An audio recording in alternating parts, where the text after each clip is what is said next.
Hello my friends and welcome back. Thank you very much for being with me again today. It's nice when you see people following through with their promises, and by fulfilling those promises, de-escalating the war. In this case we have the Great Britain that promised Ukraine more weapons to de-escalate the war, to defend themselves, which they just did. So let's see how this works here. This article comes from Ukrinform from the 12th of August 2022, and this is the title. Additional M270 MLRS arrive in Ukraine from UK. Defense Minister Oleksiy Reznikov has stated that promised additional M270 MLRS have arrived in Ukraine from the United Kingdom. And I'm quoting, UK promised, UK delivered. Well, at least we know exactly who one of the sponsors are.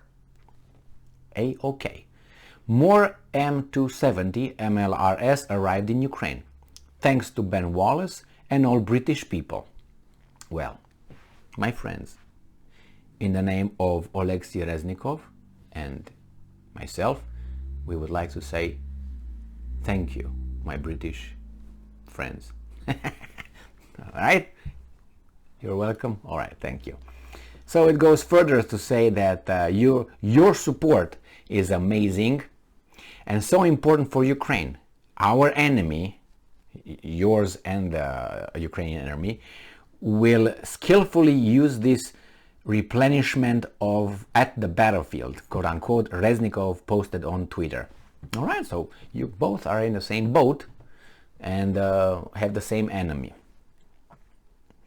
The minister added that more, quote unquote, gifts would arrive in Ukraine soon. Okay, well, thank you again. A few days ago, UK's Defense Secretary Ben Wallace, that's not the one from Braveheart, isn't he? William Wallace? He was a Scot, wasn't he?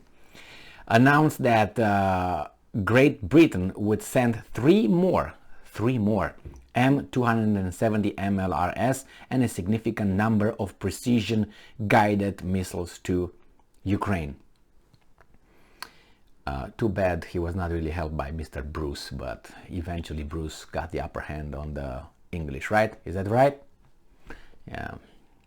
So, on February 24th, Russia launched a new stage of war against Ukraine. Okay, they tell us here what to believe about all this. All right. Friends will be friends right till the end, right? As that band Queen sings, right? The same here. Friends will be friends until your end, till your end, because you're gonna be done, and then there's gonna remain only one friend. It's gonna get their little employees, Zelensky's, Zhmihals, and Reznikovs out, and Ukrainian people will be no more. Ukrainian people will be everywhere else, but in Ukraine. There's no Ukraine anymore. I hope it doesn't happen, that obviously, but what can you do? To get angry? To cheer for this? All these things is so organized and so controlled by the big forces actually that are colliding here. It's not Ukraine, as you figured it out already. It's about the United States and Russia not being a bottom feeder anymore. Like a fish, like a carp, how they feed on the bottom of the lake. They're like over there, they don't do anything. Bottom feeders, they just get whatever drops down. They don't go and get it. They just wait. Is that going to land on the bottom of the lake? Oh, here it is. Bop, bop, bop, and eats it. Like you, instead of go hunting, you just hope that a gazelle is going to break its leg, is going to just fall on your lap, and you can go and do whatever you want with it. Or you, instead of climbing that tree to get the fruit, you wait for the fruit to fall. Come on, wind, blow today. So that's a bottom feeder here. So Russia is not a bottom feeder anymore. I mean, since about 2007-8, not a bottom feeder anymore. And obviously that is a problem for the big boss, planetary big boss, which is the United States. Just called, hey, its little servants. I mean, it has only one servant, that's Great Britain, and the rest are its plantation slaves, the other countries. You have two countries that really bounce in between house servant, like Great Britain, or go back to the plantation and cut some sugar cane.